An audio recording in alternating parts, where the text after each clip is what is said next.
우리 누가복음 15장입니다.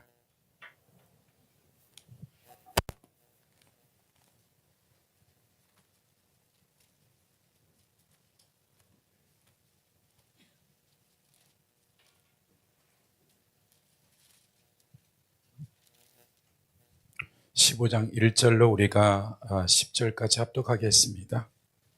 누가복음 15장 1절로 10절 시작. 모든 세례와 죄인들이 말씀을 들으러 가까이 나오니 바리새인과 서기관들이 수군거려 이르되 이 사람이 죄인을 영접하고 음식을 같이 먹는다 하더라. 예수께서 그들에게 비유로 이르시되 너희 중에 어떤 사람이 양 100마리가 있는데 그 중에 하나를 잃으면 99마리를 들에 두고 그 잃은 것을 찾아내기까지 찾아다니지 아니하겠느냐. 또 찾아낸즉 줄과하여 어깨에 메고 집에 와서 그 벗과 이웃을 불러 모으고 말하되 나와 함께 즐기자. 나의 잃은 양을 찾았노라 하리라. 내가 너희에게 이르니 이와 같이 죄인 한 사람이 회개하면 하늘에서는 회개할 것이 없는 의인 99으로 말미암아 기뻐하는 것보다 더하리라. 어떤 여자가 10 드라마르크가 있는데 하나를 잃으면 등불을 켜고 집을 쓸며 찾아내기까지 부지런히 찾지 아니하겠느냐. 또 찾아낸즉 벗과 이웃을 불러 모으고 말하되 나와 함께 즐기자. 잃은 드라마크를 찾아냈노라 하리라.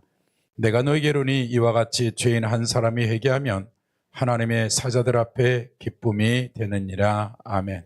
하나님 말씀이 되게 하시고 말씀이 생명되게 하여 주옵소서.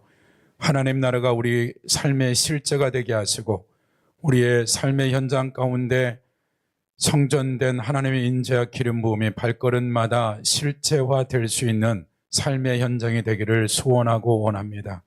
하나님 마음의 소원의 기도의 제목들마다 하나님 응답되어지는 역사가 있게 하시고 저들이 하나님을 알고자 하는 그 갈망과 열정함이 회복되고 첫사랑이 회복되어지는 역사가 있게 하여 주옵소서.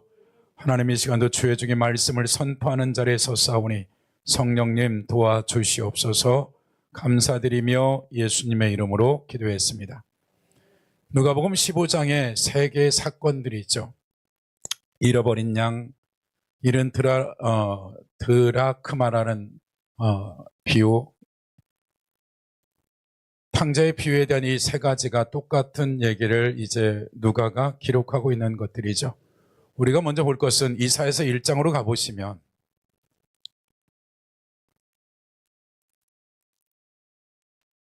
이 예수님 당시에 말라기 이후에 지금 예수님이 이런 말씀을 누가에게 했을 때 영혼육의 실제적인 노마의 앞자리에 있는 스룹바벨 성전이 리모델링 돼서 헤롯 성전이 되어진 이곳에 예배가 있고 나라는 뺏겼을지라도 종교적인 신앙적인 것은 아무런 문제가 없어. 모든 권위를 주셨기 때문에.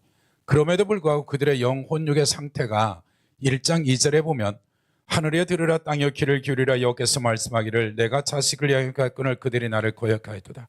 소는 그 임자를 알고 나귀는 그 주인의 구유를 알건만 이스라엘은 알지 못하였다. 말하자면 지금 이사야가 8세기 때 우시야 요담 아하스 히스기야라는 왕 때에 지금 8세기 때 유다 백성들의 영적 상태가 소 나귀보다 못할 정도다.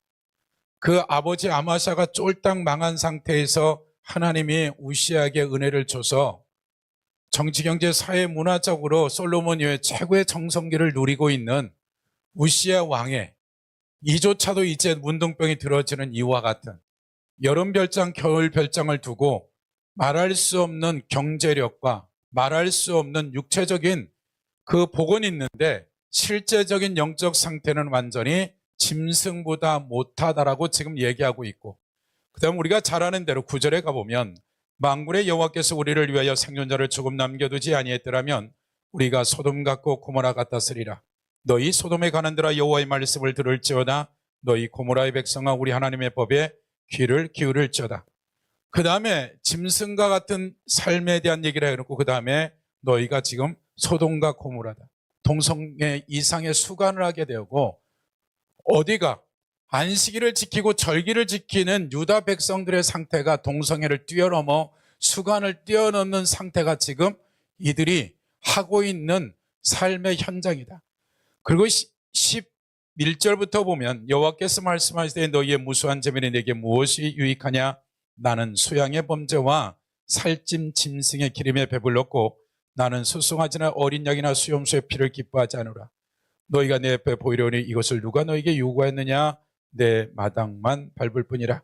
헛된 재물을 다시 가져오지 말라. 분향은 내게 가증히 여기는 바요 월삭 안식일 대회로 모이는 것도 그러하니 성에 아울러 악을 행하는 것을 내가 견디지 못하겠다. 마지막에 보류가 뭐냐면 이제 하나님과 사람 사이 문제가 생겼을 때 하나님을 만날 수 있는 예배 제사에 대한 시스템 자체도 지금 다 망가져 버렸다. 총체적인 문제가 생겼던 것들이죠. 그래서 우리가 좀 더 가보면 2장에 가보면 2장 5절에 보면 야곱의 족속아 오라 우리가 여호와의 빛을 행하자. 주께서 주의 백성 야곱의 족속을 버리셨으면 그들이 동방풍속을 가득하며 주께서 야곱의 족속을 버려줬으면 1장에 보면 그들이 먼저 하나님을 버렸죠. 동방풍속은 항상 동쪽이에요. 이스라엘을 중심으로. 아람, 아수르, 바벨론, 서인도까지 실은 이쪽에 있는 수많은 도시들 암몬, 모압 모든 애굽까지 해서 이 총체적인 모든 우상들을 어떻게 했다 수입해서 집이고 산이고 모든 데가 우상으로 가득 찬 그런 상태가 지금 어떨 때나 이사야 1장서부터 39장의 8세기 때의 그들의 삶의 현장들이다. 우리가 조금 더 보게 되면 3장으로 한번 가보세요. 3장 13절. 여호와께서 변론하러 일어나시며 백성들을 심판하려고 서시도다. 여호와께서 자기 백성의 장로들과 고관들을 심문하러 오시리니 포도원을 삼키는 자는 너희며 가난한 자의 탈취한 물건이 너희의 집에 있도다. 누가? 고관들, 리더십들, 장로들, 제사장들 이들이 가난한 자들을 탈취한 거죠. 어찌하여 너희가 내 백성을 짓밟으며 가난한 자의 얼굴을 맷돌질하느냐. 맷돌질. 있는 자들이나 있는 것이 없는 자들이 없는 게 아니라 있는데도 불구하고 가난한 자 것을 뺏는 것을 맷돌질한다라고 표현했어요. 그렇게 남편이 그렇게 한 것을 자녀들과 아내는 어떻게 하냐면 16절에 보세요. 여호와께서 또 말씀하시되 시온의 딸들이 교만하여 느린 목정을 통하여 눈으로 다니며 아기작거려 걸으며 발로는 쟁정한 소리를 한다. 그러므로 주께서 시온의 딸들의 정수리에 딱지게 생기게 하시며 여호와께서 그들의 하체가 드러나게 하시리라. 주께서 그날에 그들의 장식한 발목걸이, 머리망사, 반달 장식, 귀걸이, 발목걸이, 얼굴 가리개, 화관, 발목 사슬, 띠, 향압, 호신부, 반지, 코걸이, 예복, 겉옷, 목도리. 뭐예요? 말하자면 남편이 벌어온 걸 가지고 완전히 사치를 하고 있는 상태가 어떤 상태다? 지금 이사야 때 이런 상태가 지금 어떤 상태다? 말라기 이후에 400년 동안에 말씀도 없고 선지자도 없었단 말이에요. 그 400년 뒤에 예수 그리스도가 왔을 때의 상태가 지금 8세기 때의 우시와 요담, 아하스라는 이 왕들이 살 때와 똑같다라고 마태도 그런 얘기를 하고 누가도 그런 얘기를 하고 있는 거죠. 그러니까 우리가 지금 성전이 없는 것이 아니라 바빌론 포로 위에 돌아와서 스룹바벨 성전을 또 헤롯이 돈 들여서 유대인의 마음을 살고 싶어서 그들을 또 리모델링까지 시켰어요. 그래서 그 성전을 헤롯 성전, 지금 제사가 동물 제사가 드려져 있고 3대 절기가 지켜지고 있고 전 세계에 흩어진 유대인들이 바벨론 포로에 흩어진 자들이 절기 때만 되면 돌아오고 있는 이 지금 이스라엘 땅에 나라의 주권만 빼앗겼지 나머지는 아무런 문제 없을 정도의 예배를 드릴 수 있는 시스템인데 영적 상태는 어떠하다? 지금 짐승보다 못하고 소돔과 고모라 같고 지금 그들의 리더십이 가지고 있는 그 영향력은 착취에 착취를 하고 이와 같은 일들이 지금 어떤 상태다? 예수님 당시에 마태, 마가, 누가, 요한이 이와 같은 말씀을 쓰고 있는 배경을 기억해야 될 게 마태든 마가든 요한이든 이들이 쓰고 있는 배경에 요한복음을 뺀 이 세 복음서는 최소한 이런 배경들. 요한복음도 그 당시 것을 기록했기 때문에 동일하겠죠. AD 90년대, 80년대 기록된 거니까. 그러니까 지금 우리가 이해해야 될 게 사복음서를 볼 때 우리가 기억해야 될 게 지금의 상태가 이사야 때나 호세아 때만큼이나 완전 썩어 문드러져서 자생할래야 회복 불능의 상태가 예수님이 이 땅에 왔을 때의 상태라는 거예요. 그러니까 우리가 기억해야 될 게, 하나님이 지금 예수 그리스도가 이 땅에 왔을 때 이들이 받아들일 만한 모든 환경이나 조건들이 되어져 있는 게 아니라 99.9%가 다 시스템상에 망가져 버렸다. 그리고 이 말씀을 전하는 리더들조차도 우리가 문둥병이나 중풍병자나 계속해서 우리가 말씀을 배워왔을 때 말씀조차도 1차 포로 609년 이후에 그들이 600년 동안에 이 본질적인 말씀을 인간적인 해석을 해서 하나님의 말씀과 동등된 위치를 놔두고 그들이 이제 그 기준마저도 무너지고 혼합되어져서 어떻게 해야 알 수 없는 그 말씀의 본질의 시스템조차 왜곡되어진 총괄적인 문제가 생긴 상태에서 누가 왔다? 예수 그리스도가 왔다. 마태복음 1장으로 가보세요.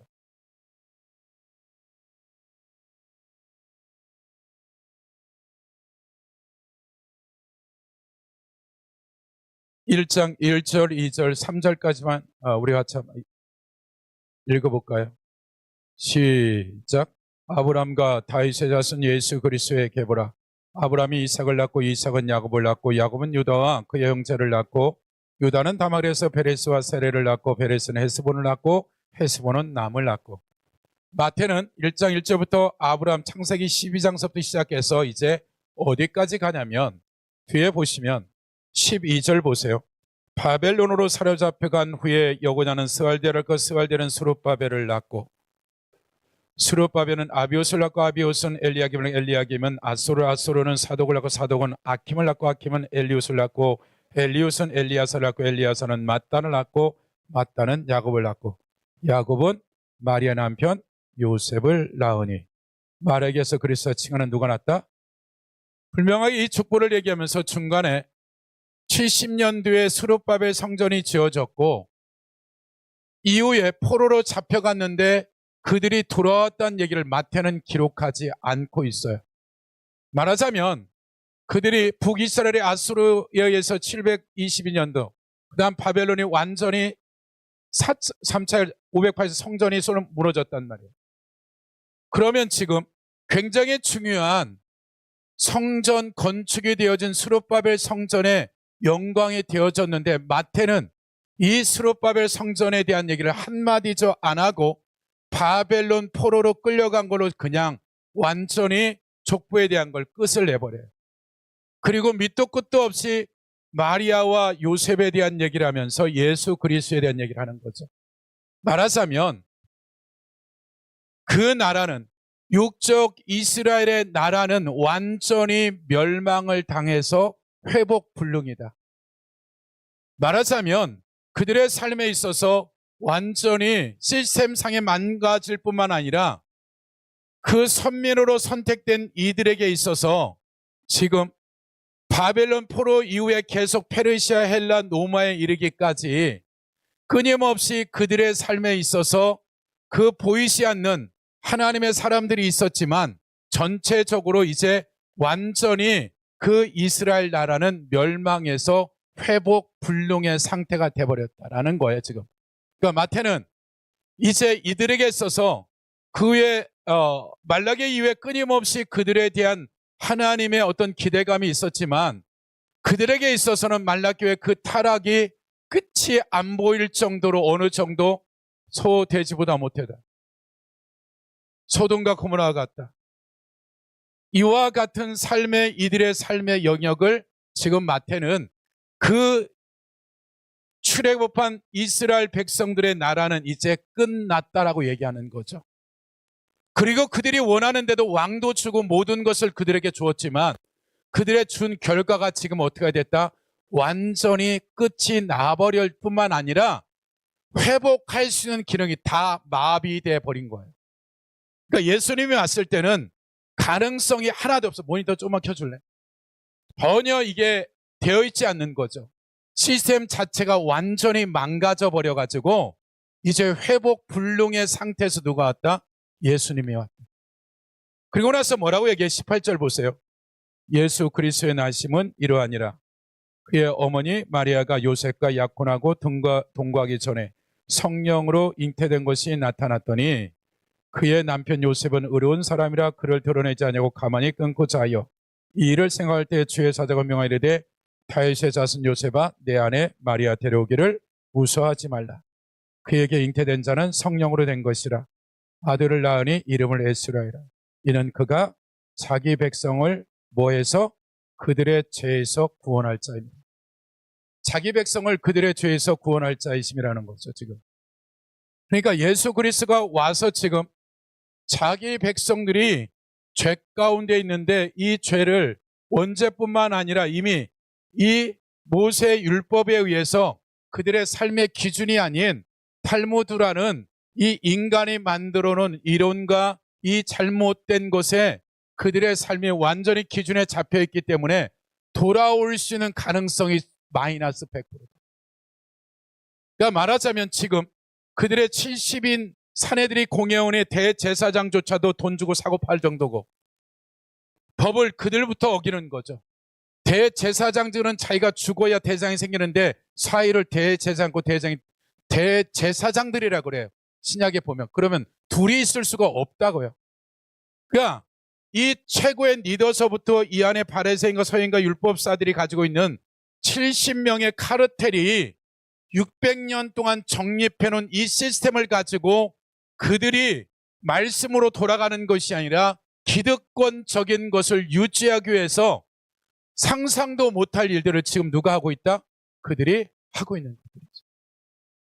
그 상태에서 예수님이 온 거예요. 뭐에서? 이들의 죄에서. 그러니까 단순히 아담의 원죄와 자범죄와 그 선악과의 모든 것을 해결해 왔을 뿐만 아니라 이 상태 자체가 회복 불능에 완전히 망가진 상태이기 때문에 하나님 입장에서는 이대로 놔두면 어떻게 된다? 이스라엘 백성들을 다 씨앗조차도 안 마르고 이방화보다 더할 수 있다. 어떤 상태? 이들이 온 이방들이 믿는 그들의 신들을 수입해서 지금 뭐하고 있다? 살고 있다. 그러니까 지금 우리가 이사야에 나와 있는 우상숭배가 지금 어떻게 되어 있다? 예수님 당시에 똑같이 하고 있다라고 생각을 해야 예수님이 왔을 때 어떤 은혜인지를 알 수 있다는 거예요. 회복 가능성이 있는 게 아니라 우리가 회개하고 돌아올 수 있는 시스템 자체가 그 남아있는 자 중에 1%도 안 된단 말이에요. 스스로 돌아올 수 있는, 회개할 수 있는 그 모든 조건이 다 망가져 버린 상태가 예수님 상태다. 그런 상태에서 예수님이 온 거예요. 누가복음 15장 보세요.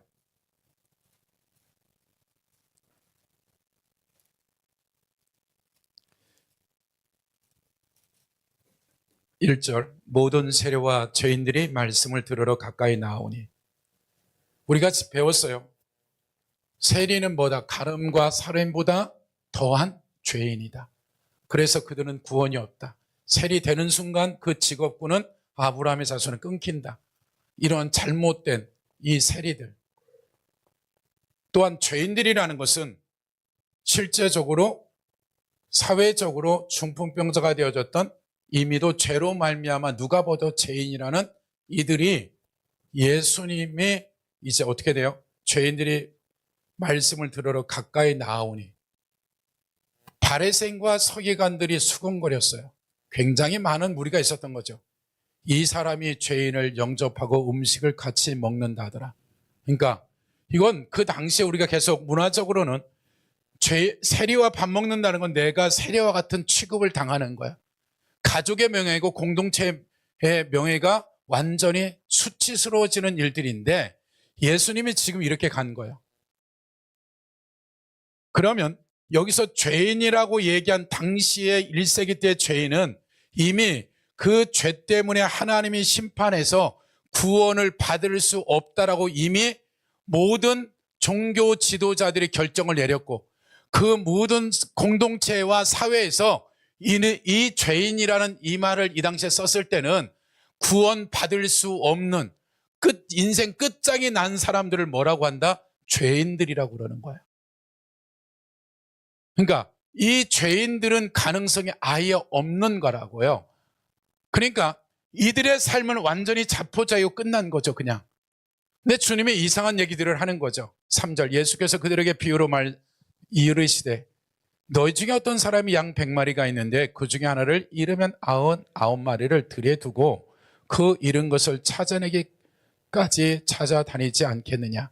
또 찾아낸 즉 즐거워 어깨에 메고 집에 와서 그 벗과 이웃을 불러 모으고 말하되 나와 함께 즐기자.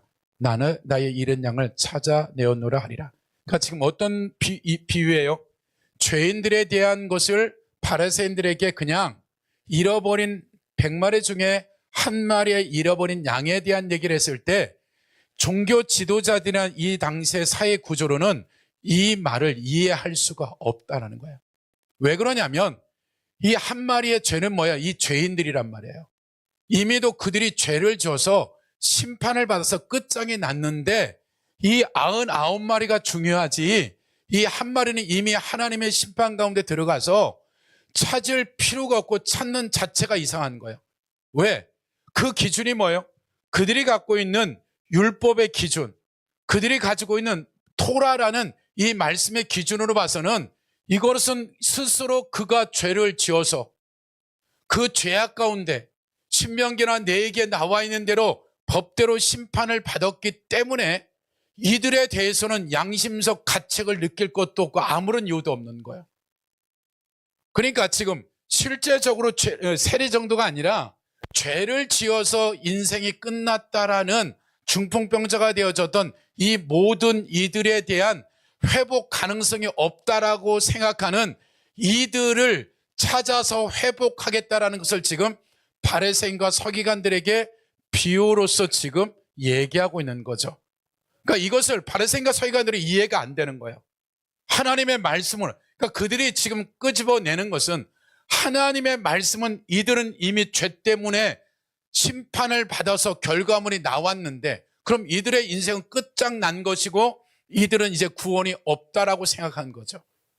그러니까 종교 지도자들뿐만 아니라 그들이 지금 정상적인 사람들도 잘못된 말씀 안에 뒤틀려 있는데도 불구하고 착각 속에 사는 거죠. 심지어는 이제 그들의 죄로 말미암아 심판을 받았던 그들을 예수님이 공생의 기간 때는 찾아가고 식탁을 나누고 이런 모든 것들을 했을 때는, 그러니까 중풍병자가 왔을 때 회복되고 문둥병이 회복된다는 얘기는 그의 죄로 말미암아 완전히 이 땅 가운데 수치뿐만 아니라 구원이 없을 정도로 인생에 망가진 이들을 그 한순간에 그들의 명예를 회복하고 그들의 삶의 모든 것들을 하나님이 회복되어지는 거죠. 회복 불가능하다고 한 이것을 누가? 주님이 그 수치와 멸시를 당하면서 현장에서 십자가에서만 아니라 삶의 현장에서 그들을 회복하는 것을 계속 보여주는데도 이게 못 알아듣는 거예요. 그러니까 말하자면 지금 예수님이 그러면서 7절을 한번 보세요. 내가 너에게 이르노니 이와 같이 죄인 한 사람이 회개하면 하늘에서는 회개할 수 없는 의인 99으로 말미암아 기뻐하는 것보다 더하리라. 그러니까 주님이 갑자기 구원받은 천국에 있는 99명의 의인보다 이 한 사람 때문에 기뻐한다라는 말을 얼마나 이해했겠어. 이해가 안 되는 거예요. 근데 보세요.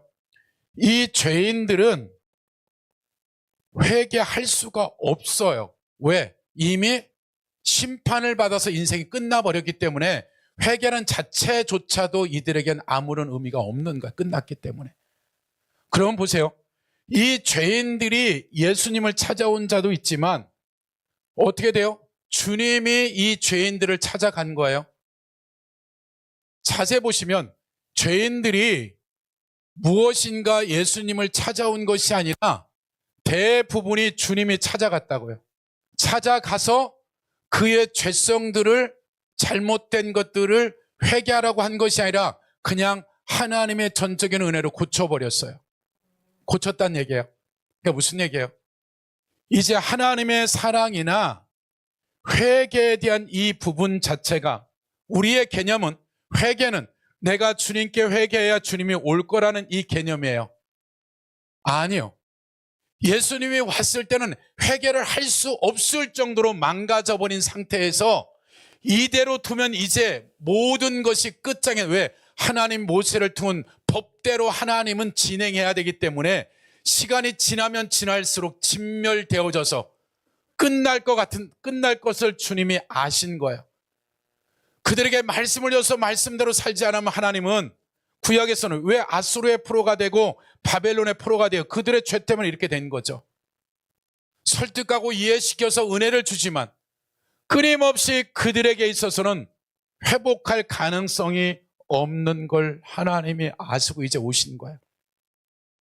그분이 이 죄인들의 죄 가운데 있는 이들에게 그분의 자존심이나 수치심이나 모든 것을 내려놓고 말씀이 육신이 되어져서 이들을 살리고자 그분이 오셔서 은혜를 베푼 거예요. 은혜를 베푼 거라고요. 그 은혜를 베풀고 사랑을 베풀고 나서 그들에게 어떻게 돼요? 다시 하나님을 알아갈 수 있는 기회를 그와 같은 것을 공생의 내내 가르친 거예요. 그 죄인들이 하나님께 예수님께 스스로 죄를 회개하기 위해서 온 게 아니라 주님의 은혜와 사랑을 가지고 그들에게 있어서 어떻게 된 거예요? 사랑에 대한 그들의 반응이었다는 얘기예요. 그들이 예수님 앞에 미리 달려온 것이 아니라 주님이 그 죄인들을 찾아가서 설득하고 이해시키고 잘못된 말씀을 가르쳐서 그들의 문제점들을 스스로 어떻게 할 수 없는 것들을 주님이 병자를 회복하고 죄에 대한 그 모든 것들을 처리하시고 주님의 은혜 가운데 은혜를 베풀고 나서 그들이 돌아올 수 있는 기회를 준 것이 뭐다? 우리가 지금 요한이 와서 그 세례에 대한 하나님 날이 왔다, 회개하라 왔다라고 하지만 회개할 수 있는 영역과 힘이 아예 없는 거예요. 없는 상태에서 그분이 오신 거예요. 오셔서 이대로 두면 모든 시스템들이 망가져서 하나님 나라가 멸절할 수밖에 없는 이 죄악된 이 부분들을 그분이 오셔서 말씀이 육신이 되신 하나님이 예수 그리스도의 옷을 입고 오셔서 자기 백성들을 죄에서 구원하고 한 이들이 이미도 인생이 끝날 수밖에 없는 이 사람들을 위해서 그분이 이제 이 땅에 오셔서 찾아온 거예요. 찾아와서 그들을 설득하고 이해시키고 혁이상학적인 이상한 짓을 한 것이 아니라 그들이 지금 말씀에 뒤틀리고 잘못된 것을 올바로 잡을 뿐만 아니라 가능성이 마이너스 100%인 그들을 향해서 하나님의 은혜와 사랑을 통하여서 회복하길 원하는 것이 지금 둘째 아들이 회복할 가능성이 없는 거예요. 말도 안 되는, 그 당시에 유다 문화 가운데 그것은 받아들일래야 받아들일 수가 없는 거예요. 그러니까 계속 지금 세계 사건의 비유를 통해서 얘기하고 있는 건 뭐예요? 하나님이 사랑이 우리에게 어떻게 왔는지에 대한 설명들을 하고 있는 거죠. 그러니까 이것을 죄인들만 사랑하는 것이 아니라 바리새인과 서기관과 모든 이 70인명의 리더 그룹에게도 계속 그들에게 직간접적으로 하나님이 어떠하다는 이 말씀의 본질을 가르쳐 준 거죠. 그러니까 니모데모 같은 사람들이 일어나는 거죠. 간간히 뭔가가 있는데 그 안에 그 사내들의 70명 중에는 무언가의 그 적은 무리들이 있을 거라는 거예요. 이게 말씀은 아닌데 헷갈리고 도대체 어떤 것이 맞는 건지 모르는 그들의 삶에 있어서 쩌들어서 완전히 어떻게 할 수 없는 그 상에서 이제 그 신실했던 사람들이 혼란이 일어난 거죠. 그러니까 생각을 해보세요. 12 사도들조차도 예수님을 어떻게 하는 거예요? 이 땅의 영광. 소위 말해서 모든 것을 포기하고 던진 그들도 그들이 할 수 있는 계시 자체가 다윗의 영광, 솔로몬의 영광인데 3년 6개월 뒤에 다 던지고 도망간 거예요. 배신한 거예요, 오늘날로 말하면. 그들의 기준과 이 모든 것들이. 왜? 예수님이 3년 6개월 먹고 자고 하면서 얼마나 가르쳤겠어요. 그 3년 6개월 동고동락하며 가르쳤는데도 불구하고 심지어는 내가 곧 십자가에 줄 거 살을 거라고 얘기해도 못 알아듣는 거죠. 뭐 앞에? 죽음 앞에서 다 등을 돌리고 가는 거죠. 그러니까 12 사도들도 그러한 하나님 앞에 말씀을 3년 6개월 배웠지만 그리고 눈앞에서 다 봤단 말이에요. 요한조차도 침례 요한조차도 제자들을 보내서 자기 제자를 예수님한테 보내서 오실 리가 맞습니까? 요한이 어떤 사람인데 엘리야 같은 사람인데도 요한도 지금 헷갈리는 거예요. 그러니까 그들이 가지고 있는 말씀의 체계 자체가 얼마 정도 뒤틀렸는지 그들의 삶의 자체가 얼마나 망가졌는지가 실제 그 예수 그리스도를 침례식을 하고 하나님의 음성을 들었던 요한조차도 헷갈리고 그냥 예수님의 말을 듣고 이해 자체가 안 되더라도 그냥 요한이 믿은 거죠. 그러니까 우리가 하나님 앞에서 저나 여러분들이 예수 그리스도로 말미암아 구원받은 이 은혜가 어떠하다라는 것을 알게 되어졌을 때 하나님이 우리에게 은혜를 베풀고 사랑을 베풀고 설득을 시켜서 예수 그리스도를 믿는 믿음 안에서 구원한 이후에도 우리는 이방인이에요. 말씀을 알 수도 없어. 언약도 없어. 영광도 없어. 약속도 없었다고요. 온 우리가 가지고 있는 것은 우상배기. 하나님 자리에 다 우상으로 우리가 다 세팅을 했으니까. 그래서 저나 여러분의 삶에 있어서 이 죄인들을 영접하고 음식을 같이 먹는다라고 했을 때 이 말은 바리새인과 서기관들 입장에서는 충격적인 말이에요. 그래서 하나님이 우리가 사복음서를 계속 여러분들이 보면서 지금 이러한 상태에서 예수님이 끊임없이 설득하고 이해시키고 가르치고 이런 삶을 살아내면서 이 죄인뿐만 아니라 모든 이들을 하나님의 사랑의 시작이지 그들이 우리에게 돌아온 게 아니라 사랑에 대한 반응의 회개지 우리가 무언가를 한 것이 아니라는 거예요. 그래서 우리가 하나님의 그 큰 사랑에 대한 것들을 그런 상태에서 구원했다면 우리가 구원받은 이후에 주님이 우리를 이스라엘 백성들을 봤을 때 버린 적이 없어요. 그래서 여러분들이 하나님 앞에 씨름하는 거예요. 그냥 엄청난 일을 해서가 아니라 여러분들이 하나님 앞에 반응만 한다면 하나님은 못할 일이 없으시다. 그래서 그런 하나님의 사랑을 하는 한 주 되시기를 예수 이름으로 축복합니다.